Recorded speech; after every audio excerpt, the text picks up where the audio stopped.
here with your all-access interview with Moon Taxi at day 2 of a very sunny. They promised us rain, and we didn't get it right now, so it's a good time at Bonnaroo, enjoying some sun. Now, you guys, where are you guys from? We're from Nashville. But I also read that you're from Alabama. You're from. Oh, well, individually, yeah. We've got 3 guys from Birmingham, Alabama. This guy to my left is from Bowling Green, Kentucky, and I'm from Knoxville originally. We met at Belmont in Nashville. Okay. So are there any, Bonnaroo here, really big into radio. Are there some radio stations that you listen to in Nashville that are sort of your go-to? We really like Lightning 100. They promote a lot of local artists, and I'm, as well as Spencer, kind of a big NPR guy, so 90.3 is also a big one for us. Fair enough. And now your music can be found on the radio. I mean, that's pretty cool.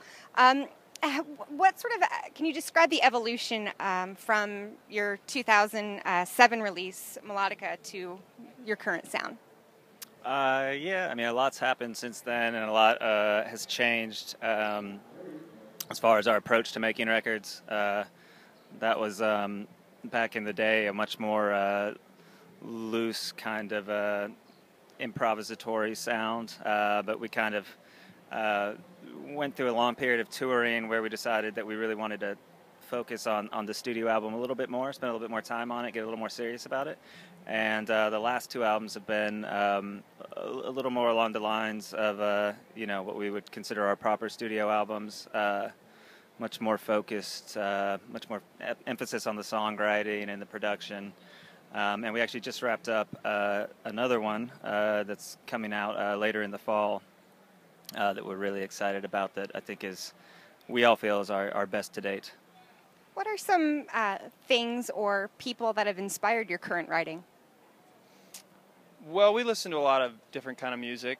I know I listen to Head Over Heels by Tears for Fears every day driving into the studio, so I don't know. I'm sure some of that creeped in there. I just love that song. What about you, Spencer?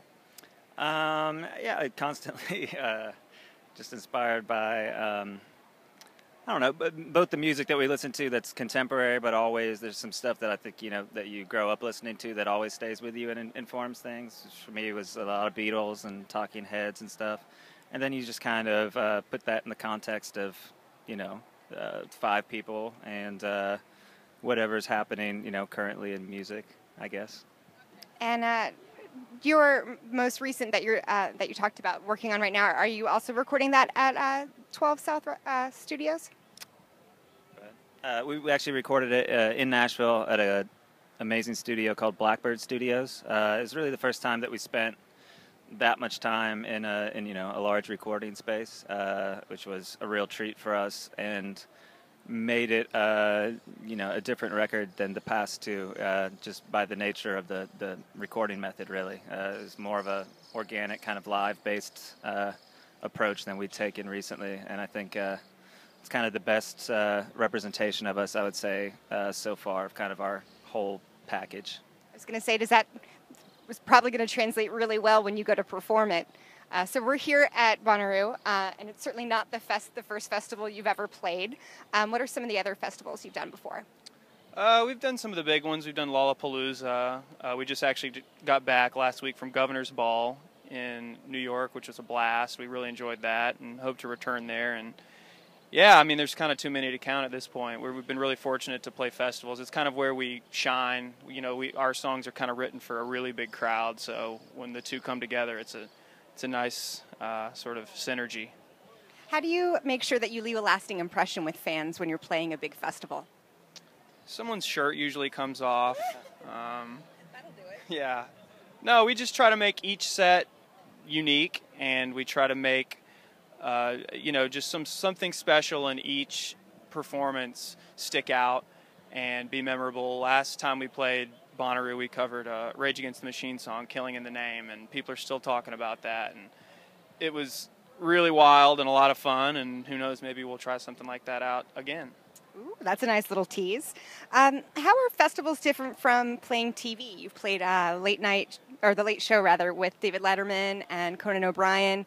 Is the preparation different? Are the fans different? Do they react differently? Well, most of the time when you're playing those shows, you're playing to a camera, and there aren't really fans in the audience. It's usually just, random people that got tickets to Letterman that afternoon or something. So it's a little more stiff. There's a little bit of a barrier between what we're used to, but we like the challenge. It was an amazing feeling to play one of our tunes and see Paul Schaefer, a few feet away, ready to rip into the theme song. So yeah, I mean, we like it all. And the exposure doesn't hurt either, I'm sure. Sure. So what can fans, other than a shirt coming off, what can fans expect from a live performance? Well, we just, like I said, try to make each show unique and memorable, and we bring the most high energy and most power we can to each of our songs, well beyond what you hear in the studio. So it's just a completely different experience, and we'll extend parts and take things further, and you never know what to expect from one of our shows. So what's coming up next for you guys after Bonnaroo? More festivals throughout the summer, all over the country. And then we'll be dropping more new songs. We just put out one last week, actually, a new single called All Day, All Night. And we'll be putting out more all throughout the summer, leading up to a record in the fall. And then we'll, be touring and doing that whole thing. We'll do it all over again. The cycle continues. Well, stay tuned for a lot more from Moon Taxi. This is Jackie. Thanks to All Access and In the Key of Change. All right. Nice one. Nailed it. Yeah.